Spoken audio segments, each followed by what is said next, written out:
एक विवाह ऐसा भी सीज़न 2 का भाग 16। अब तक हमने पढ़ा है कि जेनिल खुद किचन में चला गया जहां वो औरत खाना बना रही थी। जेनिल ने औरत की ओर देखकर कहा, थैंक यू, आप इतनी रात में हमारे लिए परेशान हुई। अब आगे। औरत ने कुछ नहीं कहा तो जेनिल बाहर आ गया।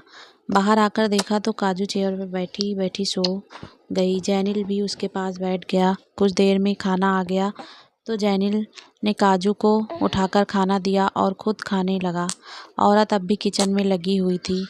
काजू ने उन्हें देखा तो अपनी प्लेट उठाकर किचन की ओर चली गई। जेनिल ने कुछ कहना चाहा लेकिन चुप रहा। काजू किचन में गई, उसने अपनी प्लेट रखी और दूसरी प्लेट में खाना डालकर रख दिया। अब काजू ने औरत के हाथों को पकड़ लिया जो कुछ न कुछ किए जा रही थी। काजू के पकड़ते ही वो रुक गई। काजू ने उसके हाथ धुलवाए और खाने की प्लेट उसकी ओर बढ़ाते हुए बोली, आप भी खा लीजिए, जानती हूँ आपने भी नहीं खाया है। औरत ने काजू के सामने हाथ जोड़ने चाहे लेकिन काजू ने बीच में ही पकड़कर कहा, नहीं, खाना खाइए। काजू वहीं बैठ गई और अपनी प्लेट लेकर खाने लगी तो औरत ने भी अपनी प्लेट ली और खाना खाने लगी। जेनिल बाहर से ये सब देख रहा था। वो काजू की हरकत पर मुस्कुरा दिया। खाना खाकर काजू ने औरत को अपने कमरे में जाने के लिए कहा तो वो चली गई। काजू बाहर आई तो देखा जेनिल भी उसका इंतजार कर रहा था। दोनों अपने कमरे की ओर बढ़ गए। काजू के लिए काया अब खतरा बन चुकी थी। ये सिर्फ काजू जानती थी। इस बारे में उसने जेनिल से कोई बात नहीं करी। अब ये उसके लिए ज़्यादा खतरनाक होने वाला था या फिर उसके लिए कुछ अच्छा होगा, ये वो नहीं जानती थी। आज काजू उठते ही लाइब्रेरी में चली गई क्योंकि कल उसका एग्ज़ाम जो था और आज उसे बहुत ज़्यादा पढ़ना था। वो जेनिल को बिना जगाए ही चली गई। जेनिल सोफे पर सोया था। उसकी आंखें खुली और सीधा बेड पर गई तो बेड खाली था। जेनिल झट से उठा और कमरे में इधर उधर देखने लगा लेकिन काजू का तो कोई नामो निशान नहीं था कमरे में। जेनिल लंबी सांस ली और खुद से बोला, अब कहाँ गई ये लड़की। जेनिल अब बाहर आ गया था। उसने घर की सिक्योरिटी डबल कर दी थी इसलिए बाहर से किसी का डर उसे था नहीं। तो जेनिल अब ऊपर ही खड़ा होकर पूरे घर में नज़र दौड़ाने लगा लेकिन काजू दिखाई नहीं दी। जेनिल वापस कमरे में आया तो काजू का फ़ोन बजते हुए सुनाई दिया। जेनिल ने नंबर देखे, कोई नाम नहीं था तो उसने फ़ोन पिक करके कान से लगा लिया। सामने से एक लड़की जल्दी जल्दी बोली, काजू बहन, मेरे एग्ज़ाम की तैयारी बिल्कुल नहीं है, प्लीज़ कुछ बता दे, मैं क्या पढ़ूं क्या ना पढ़ूं। जेनिल ने फ़ोन कान से हटाया और नंबर देखने लगा। तभी सामने से फिर आवाज़ आई, काजू, ओए, सुन रही है ना तू। अब शब्द सुनते ही जेनिल ने हड़बड़ाकर कहा, कौन बोल रही हो तुम, और ये नंबर तुम्हें कहाँ से मिला। लड़की कुछ देर चुप रही फिर रौब से बोली, तुम कौन बोल रहे हो, ये मेरी बहन का फ़ोन है। जेनिल ने शांति से कहा, मैं तुम्हारी बहन का पति बोल रहा हूँ। लड़कियों, मैं मनु बोल रही हूँ, ये नंबर काजू का ही है ना।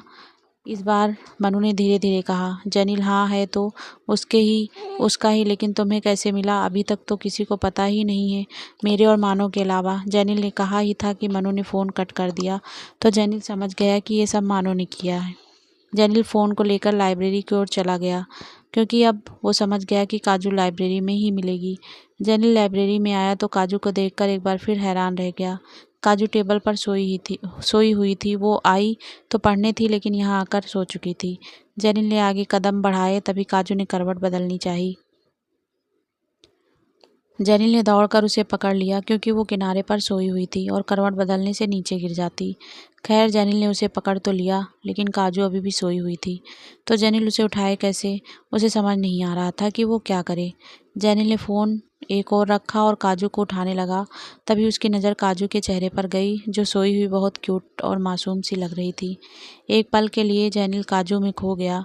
वो अपनी नीली आंखों को कभी झपका रहा था मानो वो काजू को देखते वक्त एक बार भी पलक न झपकाना चाह रहा हो। कुछ देर तक जेनिल काजू को ऐसे ही देखता रहा। तभी उसे बाहर से किसी के आने की आहट महसूस हुई तो जेनिल ने काजू को उठा लिया और मुड़कर सोफे पर सुलाने लगा। तभी उसकी नज़र दरवाजे पर खड़ी काया पर गई जो हाथ बांधे जेनिल को देख रही थी। जेनिल ने कोई रिएक्ट नहीं किया। वो आगे बढ़ गया। तभी काजू की आंखें खुल गईं। उसने खुद को जेनिल की गोद में पाया तो वो चौंक गई। काजू ने आधी खुली आंखों से जेनिल को देखते हुए कहा, अब क्या हुआ है मुझे जो तुम ऐसे उठाकर ले जा रहे हो। जेनिल ने काजू को सोफे पर बैठा दिया और काया की ओर देखकर बोला, घर में बहुत से लोग हैं, कोई कुछ भी कर सकता है तुम्हारे साथ, आखिर पत्नी हो तुम मेरी। काजू ने काया को नहीं देखा था क्योंकि काया उसके पीछे थी। काजू उठकर जाते हुए बोली, मुझे पढ़ना है बहुत सारा, आज मैं बिल्कुल भी फ्री नहीं हूँ, जाओ यहाँ से। काया चली गई तो जेनिल ने काजू को फ़ोन पकड़ाकर कहा, तुम्हारी बहन का फ़ोन आया था, उससे बात कर लेना, मैं आता हूँ कुछ देर में। जेनिल जाने लगा। काजू जेनिल को देखते हुए मुँह उचकाकर धीरे से बोली, आना ज़रूरी है तुम्हें, जैसे तुम्हारे ना होने से मैं पढ़ ही नहीं पाऊँगी। काजू ने मनु को फ़ोन करके खुद के पास आने के लिए कह दिया ताकि दोनों मिलकर पढ़ाई कर सकें। जेनिल बाहर आ गया और अपने कमरे की ओर बढ़ गया। तभी उसे पीछे से मानो ने आवाज़ लगाई, ओए रुक, बॉस कहाँ है, मुझे उनसे ज़रूरी बात करनी है। जेनिल अपने कमरे के दरवाजे के बीच में खड़ा होकर बोला, क्या ज़रूरी बात है, बोल, मैं बता दूंगा। मानो ने ज़बरदस्ती कमरे में घुसते हुए कहा, हमारी बात है, तू बीच में ना बोल। जेनिल ने मानो को अंदर नहीं आने दिया। वो बस उसे बाहर धकेलते हुए बोला, मेरी पत्नी पर कोई जादू टोना तो नहीं कर दिया है ना तूने? वो मुझसे ज़्यादा तो तुझसे घुल मिल गई है। मानो ने इतराकर अपनी कॉलर पकड़ते हुए कहा, हाँ तो मैं हूँ ही ऐसा, अब तो तू तो मेरे जैसा बन नहीं सकता ना। जेनिल ने कुछ कहना चाहा, तभी उसे नीचे तनु और मनु खड़ी दिखाई दी। जेनिल ने मानो को देखे बिना एक और कहा कर दिया और नीचे गया। मानो नीचे देखे बिना ही जेनिल के कमरे की ओर बढ़ता हुआ बोला, गजब बेइज्जती है यार। मानो कमरे में आया तो काजू ने नहीं थी, वो वहीं बैठ गया। कुछ देर तक बैठा रहा, जब कोई नहीं आया तो उठकर बाहर आ गया। तब तक जेनिल तनु और मनु को काजू के पास लाइब्रेरी ले जा चुका था। मानो अब फिर से काजू के साथ साथ जेनिल को भी ढूंढने लगा था, लेकिन उसे कोई नहीं मिला। जेनिल लाइब्रेरी से बाहर निकला। मानो ने उसे घूरते हुए कहा, आजकल तू लाइब्रेरी में ही रहने लगा है, क्या मिल गया? जेनिल कुछ नहीं बोला। वो उससे अपने कमरे की ओर बढ़ गया तो मानो अब लाइब्रेरी में चला आया। यहाँ आकर देखा तो काजू के साथ साथ तनु और मनु को देखकर चौंकते हुए बोला, तुम कब आई? मनु ने कुछ नहीं कहा, लेकिन तनु ने मानो को घूर कर देखा तो मानो ने दांत दिखाते हुए कहा, मेरा मतलब आप दोनों कब आई? जब तुम घोड़े बेचकर सो रहे थे। मानो ने मुंह बनाकर कहा, मैं सो नहीं रहा था, बॉस को ढूंढ रहा था। मानो आगे बोलता उससे पहले ही काजू बोल पड़ी, कुछ काम था? मानो, हाँ, वो ये बताना था कि आपकी बहन आने वाली है, लेकिन ये तो पहले ही आ गई, मैं ही लेट हो गया। तनु ने एक मुँह उचकाकर कहा, एक मिनट, तुम्हें कैसे पता हम आने वाले हैं? ये तो हम दोनों को ही पता था, इनफैक्ट काजू भी नहीं जानती थी। मानो अब चुप हो गया तो काजू बोली, अरे यार, तो यहाँ पढ़ने आई है या सीआईडी बनने आई है? ताज के साथ रहकर तू भी बहुत सवाल करने लगी है। अब काजू ने मानो को देखकर कहा, माना, तुम जाओ, हमें पढ़ने दो। मानो चला गया तो मनु ने चैन की सांस ली, क्योंकि तनु को उनके बारे में ये नहीं पता था कि वो एक दूसरे से प्यार करते हैं। अगर पता चलता तो दोनों की खैर नहीं थी। तीनों बहनें पढ़ती रही। जेनिल ने उनके लिए कॉफ़ी वगैरह सब भिजवा दिया था। काया ने सब देख रही थी और जल भुन रही थी। वो काजू को जल्दी से जल्दी घर से बाहर निकालना चाह रही थी, लेकिन उसके दिमाग में कोई आइडिया नहीं आ रहा था। काया अपने रूम में आकर बैठते हुए बोली, बस आज की रात, और फिर तुम यहाँ नहीं रह सकोगी। काजू, मैंने सोच लिया है कि अब मुझे क्या करना है। रात होते ही तनु मनु जाने लगी तो जेनिल ने उन्हें घर तक छोड़ने के लिए मानो से कहा तो मानो की आंखें चमक गईं, लेकिन तभी उसे सामने से ताज आता हुआ दिखाई दिया। मानो ने ताज को घूरकर देखते ही मन ही मन कहा, लो आ गई कबाब में हड्डी। ताज तनु और मनु को ले गया तो काजू फिर से लाइब्रेरी की ओर बढ़ने लगी। काजू बढ़ी ही थी कि जेनिल ने कहा, रुको, अब कहाँ जा रही हो? काजू ने लाइब्रेरी की ओर इशारा करके कहा, पढ़ने जा। जेनिल ने फ़ोन में देखते हुए कहा, नहीं, अब बस और नहीं पढ़ना, पागल हो जाओगी, और मैं महापागल के साथ तो बिल्कुल नहीं रह सकता। काजू जेनिल को घूरते हुए बोली, क्या मतलब है तुम्हारा? जेनिल ने काजू को देखे बिना ही कहा, पागल के साथ रह रहा हूँ वो कम है जो तुम महापागल बनने पर तुली हो। काजू ने गुस्से से कहा, तुम्हें मैं पागल लगती हूँ? जेनिल, इसमें लगना क्या है, तुम हो ही पागल। काजू जेनिल की ओर बढ़ने लगी, तभी वो लड़खड़ा गई और गिरने लगी तो जेनिल ने उसे एक हाथ से कमर से पकड़ते हुए कहा, ये लो, वो पागल ही होते हैं जो संभल कर चल नहीं सकते, हमेशा गिरते पड़ते रहते हैं। जेनिल अब काजू को देखते हुए कह रहा था। काजू ने मुंह टेढ़ा करके कहा, हाँ तो बैलेंस बिगड़ गया, हो जाता है कभी कभी। जेनिल, हाँ, नॉर्मल लोगों के साथ कभी कभी होता है, लेकिन पागलों के साथ हमेशा होता रहता है। काजू ने जेनिल को धक्का दे दिया, जिससे जेनिल थोड़ा दूर हो गया। काजू मुंह बनाकर वहां से चली गई। जेनिल ने उसे खाने के लिए बुलाया, लेकिन काजू ने जेनिल की एक ना सुनी। मानो जैनिल के पास आकर जाती हुई काजू को देखते हुए बोला, बाप रे, बॉस को नाराज कर दिया। अब ना जाने वो खाना खाएगी या नहीं, दीवाने से बात करेगी या नहीं, भगवान ही जाने। जैनिल ने मानो को घूर कर देखा तो मानो भी सीढ़ियों से जैनिल को तिरछी नज़र से देखते हुए चला गया। जैनिल को अब खुद पर थोड़ा गुस्सा आने लगा। उसने खुद से कहा, क्या ज़रूरत थी उसे पागल कहने की, ना जाने क्या सोच रही होगी वो, कैसे मनाऊं, मुझे तो मनाना भी नहीं आता। जैनिल किचन में गया जहां वही औरत खाना बना रही थी। उसने अपना चेहरा आज भी ढक कर रखा था। जैनिल ने झुककर उसे देखते हुए कहा, क्या आप मेरी मदद कर सकती हैं? वो अब मुझसे बात नहीं करेगी, आप प्लीज़ उसे खाना खिला देंगी? सुबह से पढ़ाई में लगी है वो, उसने ठीक से खाया भी नहीं है, चोट भी लगी है उसे, प्लीज़। औरत ने हाँ में सिर हिलाया और जैनिल को खाना पकड़ा दिया। जैनिल बाहर जाकर खाना खाने लगा तो औरत एक प्लेट में खाना लेकर बाहर आकर खड़ी हो गई। जैनिल ने ऊपर एक कमरे की ओर इशारा करके कहा, वहाँ। वो खाना लेकर ऊपर आ गई। काजू बेड पर औंधे मुंह पड़ी हुई थी। औरत ने दरवाज़ा बंद किया और अपना घूंघट हटाकर काजू की ओर बढ़ गई। उसने खाना टेबल पर रख दिया और काजू के सिर पर हाथ फेरने लगी तो काजू ने बंद आंखों से कहा, मैं अब उससे बात नहीं करूँगी मोमू, वो मुझे पागल कहता है, मैं उसे पागल दिखाई देती हूँ। काजू ने आंखें खोलकर देखा तो पाया सामने वो औरत थी जिसे काजू अपनी माँ समझ बैठी थी। औरत को देखकर काजू ने झट से बैठते हुए कहा, आंटी आप यहाँ क्यों आई हैं? आपने तो कहा था आप उस कमरे के अलावा कहीं नहीं जाएंगी। औरत ने काजू के गाल को हल्का सा छूकर कहा, मेरी बेटी खाना नहीं खाएगी तो मैं चैन से कैसे रह सकती हूँ? काजू ने एक भूं उचकाकर कहा, जैनिल ने भेजा है ना आपको? औरत, हाँ। काजू, तो फिर मैं नहीं खाऊंगी। औरत, ये तो आप ठीक बात नहीं है बेटा, खाना तो आपको खाना ही पड़ेगा। काजू कुछ सोचकर बोली, एक शर्त पर खाना खाऊंगी, आप प्रॉमिस करो मेरी शर्त मानोगी? औरत ने पलक झपकाकर हामी भरी तो काजू बोली, आप मुझे अपना नाम बता दीजिए बस। औरत कुछ देर तक चुप रही, फिर मुस्कुराकर बोली, बिल्कुल बच्चों वाली शर्त रखी है तुमने, इतनी सी बात, मेरा नाम रुचिका शर्मा है। काजू ने दांत दिखाते हुए कहा, इतना प्यारा नाम सबसे छुपाकर क्यों रखा आपने? रुचिका ने काजू के गाल पर हाथ रखकर कहा, अब और सवाल नहीं, खाना खाओ चलो। काजू ने खाना खा लिया तो रुचिका जाने लगी। तभी काजू बोली, थैंक यू मौसी। रुचिका ने मुड़कर काजू को देखा लेकिन कुछ बोली नहीं, वो मुस्कुराकर चली गई। जैनिल ने काजू को नाराज कर दिया था, इसीलिए उसने उस अनजान औरत को काजू को खाना खिलाने के लिए उसके पास भेज दिया था। जब वो औरत नीचे आई तो जैनिल अपने कमरे में चला गया। जैनिल के आते ही काजू ने एक नज़र उसे देखा और लेट गई। काजू ने आंखें बंद कर ली। जैनिल ने कुछ नहीं कहा, वो भी चुपचाप आकर सोफे पर लेटकर काजू को देखने लगा। काजू ने एक बार भी आंखें नहीं खोली तो जैनिल बुदबुदाया, लगता है सो गई। जैनिल अब भी काजू को देख रहा था।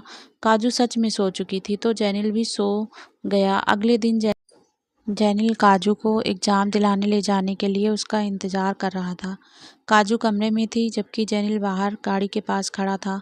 काजू तैयार होकर बाहर आने लगी। उसने दरवाज़ा खोलने के लिए हाथ बढ़ाया लेकिन ये क्या, दरवाज़ा तो खुल ही नहीं रहा था। काजू ने अपना पूरा जोर लगा दिया लेकिन तब भी दरवाज़ा नहीं खुला तो काजू दरवाज़ा खटखटाते हुए बोली, कोई है, दरवाज़ा खोलो। लेकिन बाहर से कोई आवाज़ नहीं आई। काजू काफ़ी देर तक मशक्क़त करती रही लेकिन दरवाज़ा ना तो खुला, ना ही किसी ने बाहर से कुछ कहा। काजू ने टाइम देखा तो उसका एग्ज़ाम स्टार्ट होने में आधा घंटा बचा था। काजू घबरा गई। उसने जल्दी से जैनिल को कॉल करके बताया कि दरवाज़ा खुल नहीं रहा है। जैनिल दौड़कर ऊपर आया तो देखा कि दरवाजे को लॉक करके रखा था। बड़ा सा ताला लटका हुआ था। जैनिल ने सब नौकरों को आवाज़ लगाई। सब दौड़कर वहां आए तो जैनिल ने कहा, कमरे को लॉक किसने किया है? सबने ना में सिर हिला दिया तो जैनिल उस ताले को तोड़ने के लिए नौकरों से बोलने लगा। ताला बहुत मजबूत था। सबने कोशिश करके देख लिया लेकिन ताला नहीं टूटा। अंदर काजू दरवाजे को पीटे जा रही थी।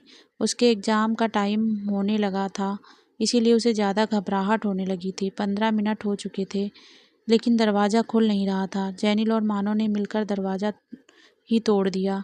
अंदर आकर देखा तो काजू एक जगह बैठी थी, दीवार का सहारा लिए। जैनिल दौड़कर काजू के पास आया और बोला, तुम ठीक हो? काजू ने घबराते हुए कहा, मेरा एग्ज़ाम अभी सिर्फ 10 मिनट बचे हैं, हम नहीं पहुंच पाएंगे। जैनिल ने काजू को झट से गले लगाकर कहा, डोंट वरी, मैं तुम्हारा एग्ज़ाम कैंसिल नहीं होने दूंगा। जैनिल ने काजू का हाथ पकड़ा और बोला, चलो जल्दी से। जैनिल काजू की गाड़ी के पास आई, लेकिन जैनिल गाड़ी में जाने के बजाय बाइक की ओर गया और काजू के सामने लाकर बोला, बैठो। काजू बिना देरी किए बैठ गई। जैनिल ने काजू के दोनों हाथों को पकड़कर अपने सीने से लगाते हुए कहा, ठीक से पकड़ कर बैठो। काजू जैनिल से चिपक कर बैठ गई तो जैनिल ने बाइक दौड़ा दी। आज वो मेन सड़क से ना जाकर गलियों में से लेकर जा रहा था। काजू ने अपना चेहरा जैनिल की पीठ पर टिका कर रखा था और जैनिल सीधे सड़क पर देख रहा था। कुछ ही देर में दोनों कॉलेज के बाहर थे। मेन गेट बंद होने ही वाला था। जैनिल ने बाइक सीधे मेन गेट के पास जाकर रोक दी तो दरवाज़ा बंद करने वाला आदमी उन्हें देखकर बोला, जल्दी चलो वरना बंद हो जाएगा। काजू जल्दी से उतरकर जैनिल को देखे बिना ही अंदर चली गई। काजू भाग रही थी, तभी अचानक से रुक गई। काजू ने मुड़कर देखा तो जैनिल उसे ही देख रहा था, मानो उसके देखने का इंतजार कर रहा था। काजू ने जैनिल को देखा। आंखों ही आंखों में दोनों की बहुत सी बातें हो गई थी। काजू मुस्कुराकर चली गई, लेकिन आज जैनिल के दिल को धड़का गई। आज पहली बार जैनिल को काजू की आंखों में वो दिखाई दिया जो वो हमेशा से उसकी आंखों में देखना चाहता था, और वो था प्यार के साथ साथ विश्वास, भरोसा। जैनिल काजू को तब तक देखता रहा जब तक कि वो उसकी आंखों से ओझल नहीं हो गई। दरवाजे पर खड़ा आदमी जैनिल को देखकर बोला, जाइए, अब 3 घंटे बाद आना। आज जैनिल का मन नहीं था कहीं जाने का। ना जाने क्यों आज वो काजू के आने का इंतजार करना चाहता था। इसीलिए उसने अपनी बाइक एक ओर लगाई और वहीं बाइक से टेक लगाकर खड़ा हो गया। 3 घंटे तक जैनिल ऐसे ही खड़ा रहा। जब एग्ज़ाम ख़त्म हुआ तो सब स्टूडेंट्स एक साथ बाहर आने लगे थे। जैनिल उनमें काजू को ढूंढने की जहमत बिल्कुल नहीं कर रहा था, क्योंकि वो जानता था वो भीड़ का हिस्सा नहीं बनती थी, सबसे आखिरी में आती थी। वो जब कॉलेज कुछ खाली सा हो गया तब काजू तनु, मनु और रूप के साथ बाहर आई। वे सब एक दूसरे से बात करते और हंसते हुए आ रहे थे। काजू भी खिलखिलाकर हंस रही थी। काजू को हंसते देख जैनिल के चेहरे पर मुस्कुराहट आ गई। काजू तनु को देखकर हंस रही थी। तभी मनु ने जैनिल को देखकर कहा, ओए होए, तो आज लैला मजनू बाइक पर आए हैं। काजू ने सामने देखा तो जैनिल वैसे ही बाइक से टेक लगाकर खड़ा था। अब काजू का दिल जोरों से धड़कने लगा था। काजू हल्की सी कांपने भी लगी थी। उसके शरीर में एक अजीब सी सनसनाहट होने लगी थी। तनु, मनु और रूप अपने अपने रास्ते पर चल पड़ी थी। काजू भी अपनी धड़कनों पर काबू रखकर जैनिल की ओर बढ़ गई। काजू को आते देख जैनिल ने कोई हरकत नहीं करी। वो जैसे था वैसे ही रहा। काजू ने मन ही मन कहा, आज ये मुझे ऐसे क्यों देख रहा है, बाइक पर बैठ क्यों नहीं रहा है। काजू जैनिल के पास आकर खड़ी हो गई। तब भी जैनिल ऐसे ही खड़ा रहा तो काजू जैनिल के चेहरे की ओर झुककर देखते हुए बोली, कोई आने वाला है क्या। जैनिल ने काजू के हाथ से सब सामान लेकर सीधे होते हुए कहा, नहीं, अब आज बाइक तुम चलाओगी। काजू को बाइक चलानी तो आती थी, लेकिन उसका मन बिल्कुल बाइक चलाने का नहीं था, तो वो बोली, नहीं, तुम ही चलाओगे। जैनिल भी जिद पर अड़ गया तो बोला, तो फिर ठीक है, यहीं रुक जाते हैं। ना तुम चला रही हो ना मैं, अब बाइक खुद तो जाएगी नहीं, तो फिर यहीं रुक जाते हैं। जैनिल ने बाइक से हटकर एक पत्थर पर बैठते हुए कहा तो काजू जल्दी से बोली, अच्छा ठीक है, मैं चलाती हूँ, बैठो। काजू ने बाइक स्टार्ट करी तो जैनिल पीछे आकर बैठ गया। काजू आराम से बाइक चला रही थी ताकि जैनिल उससे टच ना हो। जैनिल भी उचित दूरी बनाकर बैठ गया। वो शीशे से काजू को देख रहा तो तिरछी नज़रों से उसे देखते हुए बाइक चला रही थी। जैनिल मुस्कुरा दिया। अब काजू ने स्पीड थोड़ी तेज कर दी। जैनिल ने कुछ नहीं कहा। तभी सामने से मोड़ पर एक गाड़ी जा रही थी तो काजू की स्पीड उतनी ही थी। उसे धीरे करनी चाहिए थी, लेकिन उसने स्पीड उतनी ही रखी। जैनिल ने काजू के दोनों कंधों पर हाथ रखकर हल्के से दबाया, जिससे काजू ने स्पीड धीरे कर दी। जैनिल ने काजू के कंधे पर हाथ वैसे ही रखकर उसके कान के पास अपना मुंह लाकर कहा, रोड रूल फॉलो किया करो मैडम, वरना किसी दिन बिना टिकट के ऊपर पहुंचा दोगी हमें। काजू कुछ नहीं बोली। पहले उसे कुछ नहीं हुआ, लेकिन अब उसका दिल फिर से धड़कने लगा था। हाथ कांपने लगे थे। अब बाइक कभी इधर तो कभी उधर जाने लगी। जैनिल ने काजू के कंधे से हाथ हटा लिया, लेकिन काजू तो अभी भी वैसे ही चला रही थी। जैनिल ने काजू के दोनों हाथों पर हाथ रखकर बाइक संभाल ली। अब दोनों बाइक चलाने लगे थे। आगे काजू, पीछे जैनिल। जैनिल काजू के चेहरे से ठीक पास काजू की कमर जैनिल के सीने से सटी हुई थी, जिससे काजू जैनिल के दिल की धड़कन आसानी से महसूस कर रही थी। काजू मन ही मन मुस्कुराकर बोली, इसका भी यही हाल है जो मेरा है। जैनिल का ध्यान सामने था, जबकि काजू अब भी शीशे में देखने लगी थी। तभी अचानक से बोली, अब मैं पीछे जाऊं? जैनिल ने सामने देखते हुए कहा, सोचने का काम मेरा है, चुपचाप बैठी रहो। आज काजू का जैनिल पर गुस्सा नहीं आया, बल्कि आज तो जैनिल पर प्यार आ रहा था। वो खुद भी पीछे नहीं जाना चाहती थी, वो तो बस जैनिल के दिल का हाल जानना चाह रही थी, जो वो जान चुकी थी। काजू सब सोच रही थी कि जैनिल ने बाइक रोक दी और बोला, चलो। काजू ने देखा अभी घर तो नहीं आया है, तो फिर हम यहाँ रुके क्यों? काजू ने कुछ कहने के लिए मुंह खोला ही था कि जैनिल ने पहले ही कहा, सोचने का काम मेरा है, जानता हूँ क्या पूछोगी, फिर सवाल करोगी, फिर मैं उल्टा जवाब दूंगा, फिर तुम नाराज हो जाओगी, फिर मुझे किसी और को तुम्हें मनाने के लिए भेजना पड़ेगा। अब काजू ने जैनिल को टोकते हुए कहा, एक मिनट, मैं तो तुमसे नाराज थी ना? ओ माय गॉड, मैं भूल कैसे गई? तुमने मुझे पागल कहा था ना, तो अब इस पागल के साथ घूम क्यों रहे हो? जैनिल देखो, अब तुम खुद ही कह रही हो कि तुम पागल हो। सोचो सोचो, अभी क्या कहा तुमने? काजू ने जैनिल को घूरते हुए कहा, सोचने के लिए तो तुमने मना किया है ना? जैनिल, हाँ, तुम रहने दो, तुमसे नहीं होगा, चलो चलकर खाना खाते हैं। जैनिल चलने लगा तो काजू भी उसके साथ चलते हुए उसे देखकर बोली, मुझसे क्यों नहीं होगा? जैनिल, क्योंकि तुम पागल की तरह ही सोचोगी, तो रहने ही दो तुम। काजू अब कुछ नहीं बोली। दोनों एक रेस्टोरेंट में आ गए। जैनिल और काजू एक रेस्टोरेंट में चले गए। दोनों आमने सामने बैठ गए। काजू आसपास के लोगों को देख रही थी, जबकि जैनिल काजू को देख रहा था। काजू अपनी बड़ी बड़ी आंखों को टिमटिमाते हुए अनजान लोगों को देखकर कभी मुस्कुरा देती, तो कभी किसी बच्चे को देखकर हाय बोलने लगती। जैनिल काजू की हर हरकत पर उसे प्यार से देख रहा था। अब काजू का ध्यान जैनिल पर गया तो वो उसे घूरते हुए बोली, क्या है? अब मैंने क्या कर दिया? जैनिल ने काजू की आंखों में देखते हुए कहा, मैंने तो कुछ कहा ही नहीं। काजू कुछ बोलने वाली थी, तभी वेटर खाना लेकर आ गया, जो जैनिल ने आते ही ऑर्डर कर दिया था। अब दोनों खाना खाने लगे। कुछ देर बाद खाना खाकर बाहर आ गए तो बाहर मौसम बारिश के जैसा हो रहा था। काले काले बादल हो चुके थे, हल्की हल्की हवा भी चलने लगी थी। काजू ने जैनिल को देखा, जो मौसम को देखकर बोला, यहाँ रुकना सही नहीं होगा, बारिश तो आएगी ही, घर चलते हैं। जैनिल ने काजू की ओर देखकर कहा, तुम क्या कहती हो? काजू आंखों को फाड़कर जैनिल को देखते हुए बोली, तो मतलब अब मैं सोच सकती हूँ। जैनिल ने काजू को देखकर लंबी सांस ली और अपना चेहरा हिलाते हुए आगे बढ़ गया। काजू भी जैनिल के पीछे पीछे चलने लगी। काजू ऊपर देखकर धीरे धीरे चलते हुए बोली, हे भगवान जी, जोर जोर से बारिश कर दो, हम जैसे ही यहाँ से जाएं बढ़िया वाली बारिश शुरू कर देना। काजू चलते हुए ऊपर देख रही थी, तभी जैनिल रुक गया और काजू जैनिल की पीठ से जा टकराई। काजू गिरने ही को हुई तो जैनिल ने उसे संभालते हुए कहा, कभी तो संभल कर चल लिया करो, और ये क्या बड़बड़ा रही थी तुम? काजू ने बात पलटते हुए कहा, कुछ भी तो नहीं, चलो चलो घर चलते हैं। जैनिल ने बाइक स्टार्ट करी तो काजू भी उसके पीछे आकर बैठ गई। दोनों थोड़ी दूर चले ही थे कि बारिश होने लगी। बारिश होते ही काजू खिलखिलाई और बोली, थैंक यू दोस्त, I love you so much. Jainil ने झटके से बाइक रोक ली और बोला, पागल, ऐसे बीच सड़क में कौन दोस्त मिल गया तुम्हें? जरूर तुम्हारी तरह पागल होगा। काजू ने मुंह बनाकर कहा, मैं ऊपर वाले दोस्त से बात कर रही हूँ, अब चलो वरना हम बह जाएंगे। जैनिल ने फिर से बाइक स्टार्ट करी। जैनिल ने काजू के दोनों हाथों को पकड़कर अपनी पीठ के चारों ओर लपेटकर बोला, ठीक से पकड़ कर बैठो। काजू जैनिल से चिपक कर बैठ गई। दोनों के चेहरों पर पानी टपक रहा था।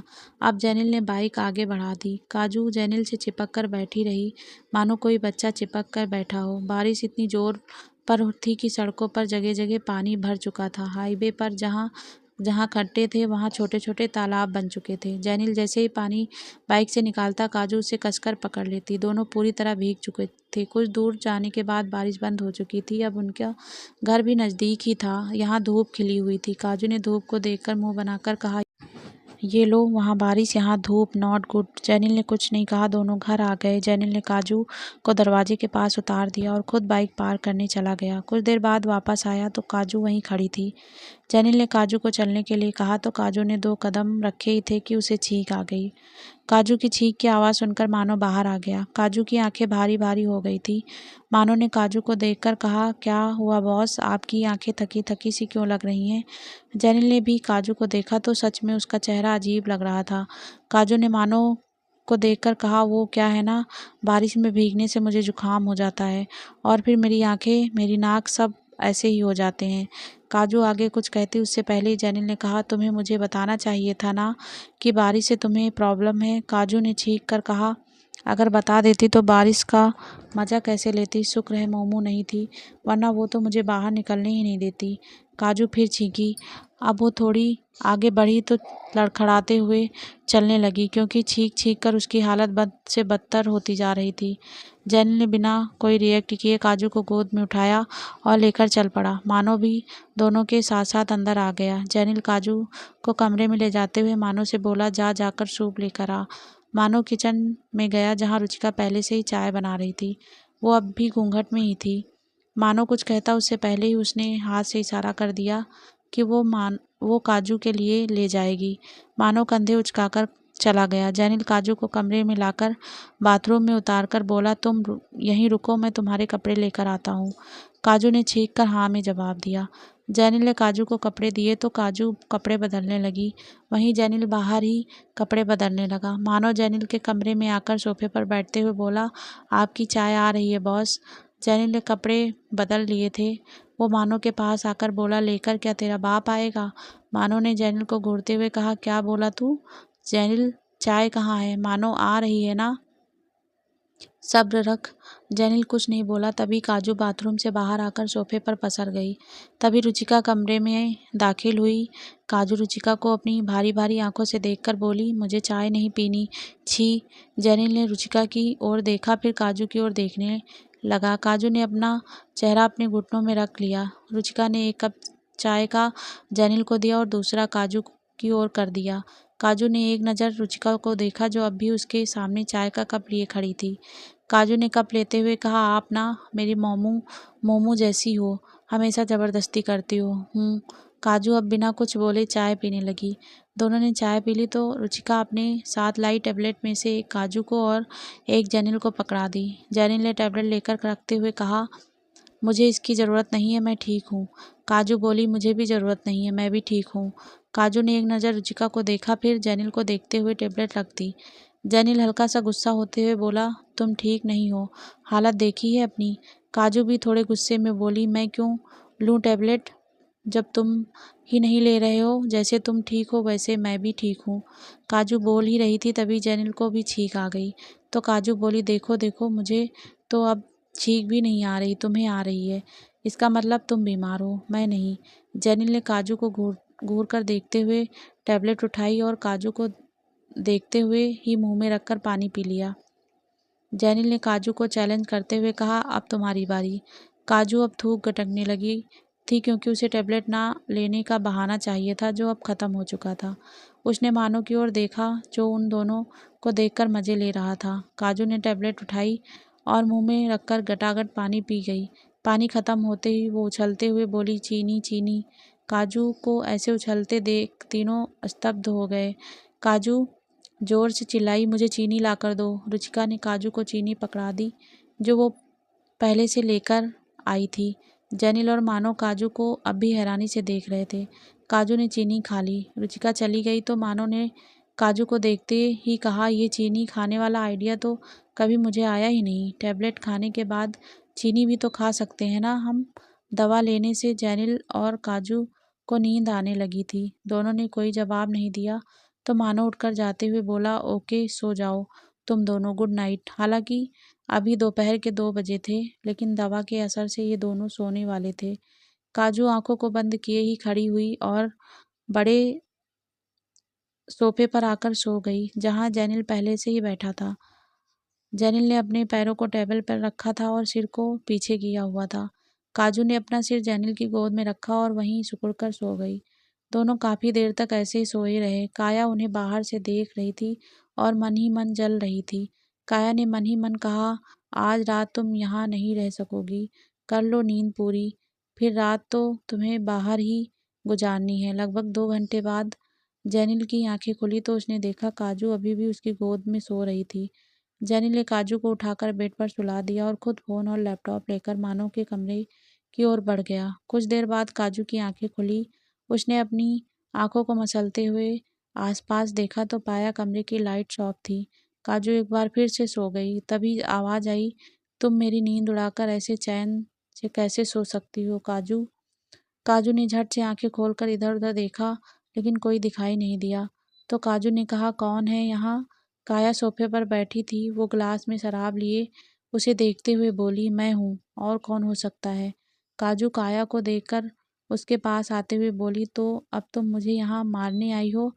काया ने हल्का सा मुस्कुराकर कहा, नहीं, वापस लेने आई हूँ, जिस पर तुम कब्जा किए बैठी हो, अपना प्यार। काजू ने सोफे पर बैठते हुए कहा, मैं कभी किसी की भी कोई चीज़, इंसान या प्यार पर कब्जा नहीं करती। काया, अच्छा तो फिर जैनिल पर कब्जा करके क्यों बैठी हो तुम? तो दोस्तों ये पार्ट यहीं समाप्त होता है। नेक्स्ट पार्ट जल्दी हमारे चैनल पर अपलोड होगा। आई होप आप सभी को वीडियो पसंद आ रही होगी। तो दोस्तों प्लीज़ हमारे वीडियो को लाइक शेयर करना और कमेंट करके बताना कि स्टोरी आप सभी को कैसी लग रही है। प्लीज़ दोस्तों ऐसे ही अपना प्यार और सपोर्ट बनाए रखना। आप सभी का दिल से बहुत बहुत धन्यवाद।